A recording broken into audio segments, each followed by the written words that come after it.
Semifinals starting this week. Here's running back starts at every matchup. Los Angeles Rams at the Seattle Seahawks Thursday night. Kyron Williams, he's a start. Last week found the end zone twice. I know him and Corn pretty much in a 50-50 split, but this offense puts up so many points on the board that both these running backs, they're going to get opportunities week in and week out. Devontae Adams, he's going to be out most likely in this game with a hamstring injury, and they might run it a little bit more in this one. So both these running backs, they're going out there putting up points. Corn found the end zone once again last week, and he's a start as well, where 2 weeks in a row he's finding the end zone, getting anywhere from 10, 12 touches per game. Seattle Seahawks, Kenneth Walker, he's a fringe option. He hasn't been great this season. It's Kenneth Walker. And this offense, pretty much, JSN's been the only guy all season long you could depend on. And this defense putting their offense in good positions, where Jason Myers is having a big season kicking the football. So fringe option for Walker. And Zach Charbonnet, he's a sit. Last week we didn't see much from Zach Charbonnet, and pretty much he's been a touchdown-dependent goal line back over the last month of the season. He's a sit. Philadelphia Eagles at the Commanders, Saquon Barkley a start each and every week. I know it's been a down year for Saquon Barkley, but he's still a running back that's going out there. He's being productive. And this week in a matchup at the Commanders, how are you going to sit Saquon Barkley, who was first, second overall in pretty much every draft, to the Commanders? Corey Krosky-Merritt, Chris Rodriguez, if he plays in this game, they're both sits. Krosky-Merritt had a solid game last week filling in for Rodriguez, but that was a good matchup versus a bad defense of the New York Giants, where this week's a tough matchup versus the Philadelphia Eagles coming in, and if they're down early and often in chasing points, we know Krosky-Merritt doesn't do much in the receiving room at all out of the backfield catching the football. He's a sit. And Chris Rodriguez the same as well. Not a high ceiling running back if he returns to this game versus the Eagles. And this Eagle defense, like I said, one of the better defenses in the league, especially versus the run. Green Bay Packers at the Bears. Josh Jacobs, what a season it's been for him, and what a one-handed grab in the back of the end zone, something we don't usually see from Jacobs. So this week in a matchup at the Bears, Jacobs, I think, goes out there once again and has his way. He's a start. DeAndre Swift a start.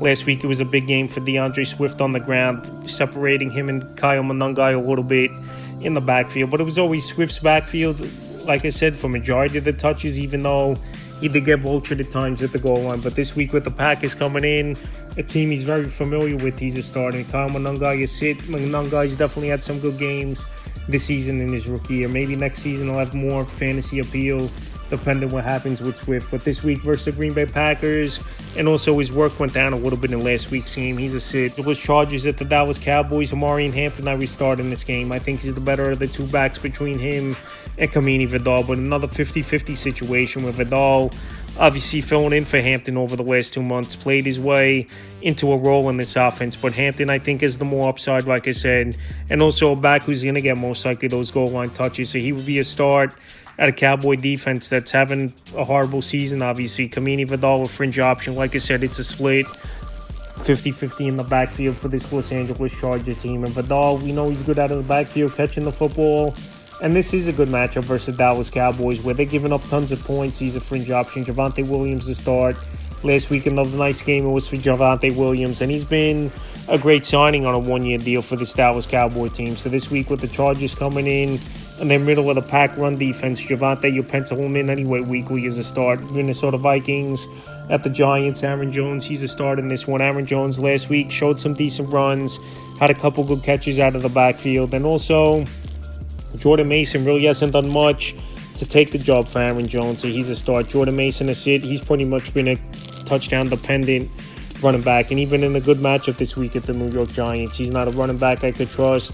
Is Jordan Mason, so he's a sit. Tyrone Tracy a start. Last week it was a good game for Tracy versus the Commanders, one of the only bright spots for the New York Giants. And this week, Minnesota coming in, their run defense, middle of the pack. We saw Williams go out there last week, have a good game versus defense. So Tracy, a start where he does a little bit of everything out of the backfield. And Devin Singletary, he definitely had some decent ball games with Singletary since Scatterbo went out in Week 8. But now, last week, only 2.4 fantasy points in PPR leagues. And you're not going to trust someone to put in your starting lineup in a semifinal game after a performance like that. Cincinnati Bengals at the Miami Dolphins. Chase Brown has started. Samaje Perine, he hasn't been a factor in this backfield over the last few weeks. And Chase Brown, I know he got off to a slow start early in the season, but the last 3-4 weeks, especially since Joe Burrow's been back in the lineup, he's going out there, he's making plays, he's putting up numbers.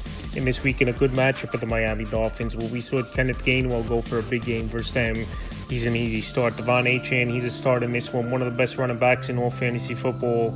He's a dual threat out of the backfield. He could catch the football, running between the tackles, home run hitting ability. And this week in a great matchup versus a bad defense of the Cincinnati Bengals. Obviously, he's a must-start. New York Jets at the New Orleans Saints. Breece Hall, he's a start. Last week I know it was a down game, but also they got the doors blown off early and often. With that game, there was no chance they were going to win it with the New York Jets, and they brought in the bench, and Isaiah Davis scored a touchdown. So Breece Hall, I know the last couple weeks numbers haven't been great, but this week a decent matchup, indoor game. Don't have to deal with the elements, and we know this New Orleans Saints defense isn't all that good. As well, he's a start. Devin Neal left last week's game with a hamstring injury. He did find the end zone, have a decent ball game. Was Devin Neal before he left. So if he's back in the lineup this week with the hamstring injury, he's a start.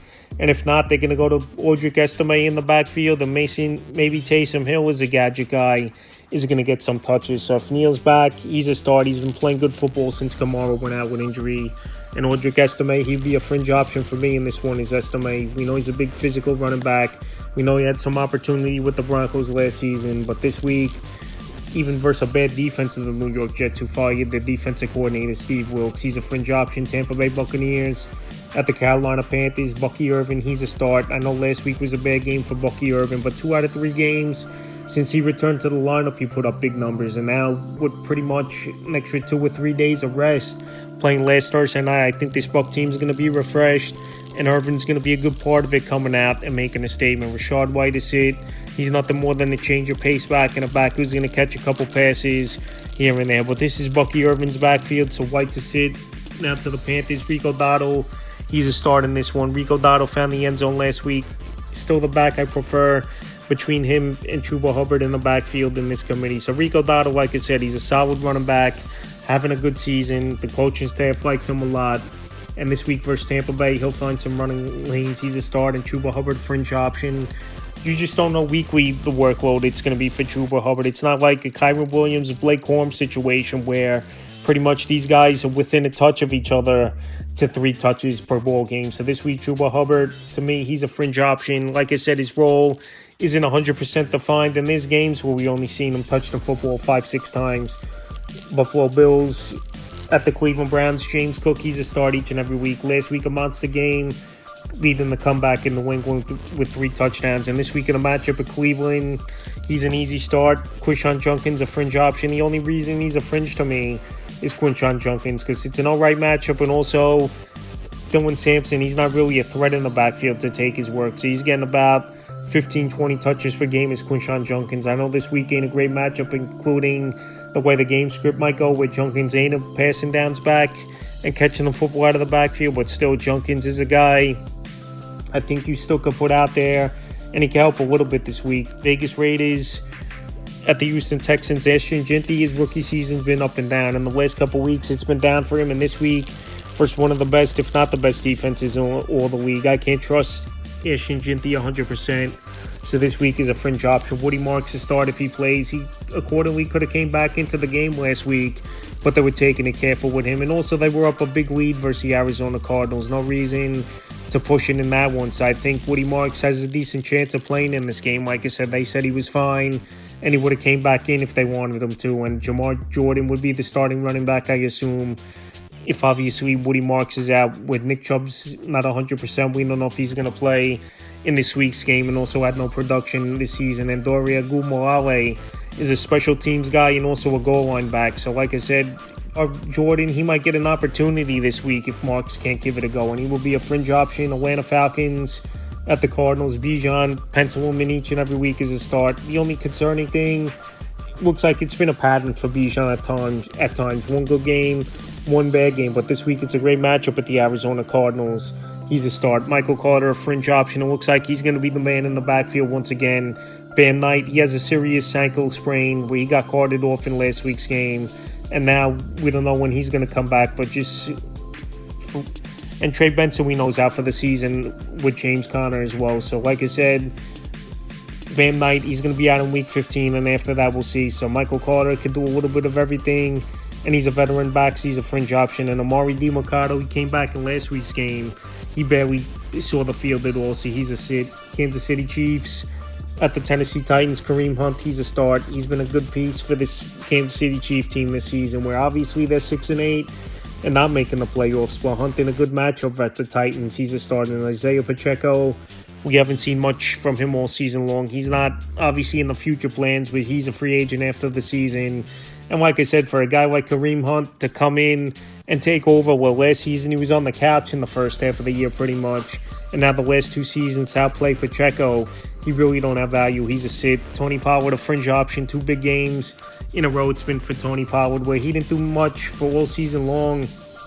And then all of a sudden, week 14 and 15, Pollard's gone out there and put up big numbers. But this week, I think it's going to stop or get limited versus the Kansas City Chiefs, where they're a good run defense. I know they're out of it. They might not be into it as much. But Pollard, to me, still a fringe option. And Tajay Spears, he's a sit in this one. Tajay Spears, he needs a lot of catches and yards for him to pretty much do anything out of the backfield, where he's a third down back and obviously a passing downs back. But like I said, he's in a bad offense. He hasn't done much all season long. He's an easy sit this week. Pittsburgh Steelers at the Detroit Lions. Jalen Warren, Kenneth Gainwell, they're both starts for me in this game. Jalen Warren, I know last week he wasn't 100% in that ball game for the Pittsburgh Steelers. He was dealing with an illness, but he got it out. Still had some good runs in that game. And this week, they're the second best options in this offense behind DK Metcalf of getting the football down the field. So both of them, they could catch the football out of the backfield. They can make plays, and especially Kenneth Gainwell, I think he's a better wide receiver than Jalen Warren out of the backfield. And we saw it on display in last week's ball game in the Monday night victory versus the Dolphins. So this week at Detroit, I think both running backs get utilized their starts. Jahmyr Gibbs, one of the best running backs in fantasy football and pro football. Last week it was a mediocre game for him, but now with the Lions back home and on the fast track, I think he'll bounce back this week. He's a start. David Montgomery, a fringe option. He's been a touchdown-dependent running back all season long. With Jahmyr Gibbs this season, he's definitely taken the next step. Where Montgomery pretty much 30, maybe 40% of the touches he's getting per game. Where Gibbs getting more of a workload. And Dan Campbell, since he's been the play caller, has used him more as a receiver as well at times, lined up in the slot and on the outside. Jacksonville Jaguars at the Broncos, Travis Etienne a start, Bashal Tootin out for the season. So now he's really going to get even more work in that backfield, even though Tootin the last couple weeks before he went down a little bit, before now he needs the surgery, he was getting phased out of the offense. So Etienne, a monster game last week. I know this week a very tough matchup at the Denver Broncos, but like I said, Etienne, he's been a bell cow and one of the better backs in fantasy football, and he took you this far, so you start him. RJ Harvey, you start. It's been a solid season, especially since he took over when Dobbins went down with injury, is RJ Harvey. And he's a 3-down back to me. I know he's a smaller back, but in between the tackles, he's still physical. And catching that football on the outside and making plays, he could do that as well. And a pretty good pass protector. So this week in this match versus Jacksonville, he's an easy start. New England Patriots at the Ravens, Trevion Henderson, he's one of the better backs in the league, and especially that run last week we saw by Trevion Henderson, where he went to one side of the field and cut it back and took it to the house over 50 yards. What a run it was for Trevion Henderson. So this week, in a matchup at the Baltimore Ravens, where their defense has been hit or miss. 1 week it looks like one of the better defenses in the league, and then another week he can't stop anyone. So this week, Henderson, he's a must-start. Ramondre Stevenson, a fringe option. And he's like a David Montgomery. He'll catch a couple passes out of the backfield, but if he's not scoring that goal line touchdown, he's been a touchdown-dependent back. And like I said, Trevion Henderson, when Stevenson was out for a few weeks, he really took over the job and never looked back. Derrick Henry a start. It's been a good season for Derrick Henry. Last week, not a lot of work in a blowout victory at the Bengals, but on 11 carries, he had 100 yards. So Henry still has the burst. He's still going to put up fantasy numbers. And this week, even in a tougher matchup versus a pretty decent defense, he's an easy start versus New England. And Monday night, 49ers at the Colts, CMC. What a season it's been for him. And I said this a lot. If healthy, he's going to be one of the best running backs again this season in fantasy football. And that's been the case. So this week on the fast track in Indianapolis, Christian McCaffrey an easy start, and Jonathan Taylor a start as well. He's going to get a lot of touches in this game. They don't want Phillip Rivers throwing the football 40, 50 times in this one. And we saw it last week where they just kept force-feeding Taylor, even if it was 1 yard gain or no yard gains. He kept touching the football, and he had a decent game. To start this week versus the Niners, that's running back starts in every matchup for Week 16 of the fantasy football season.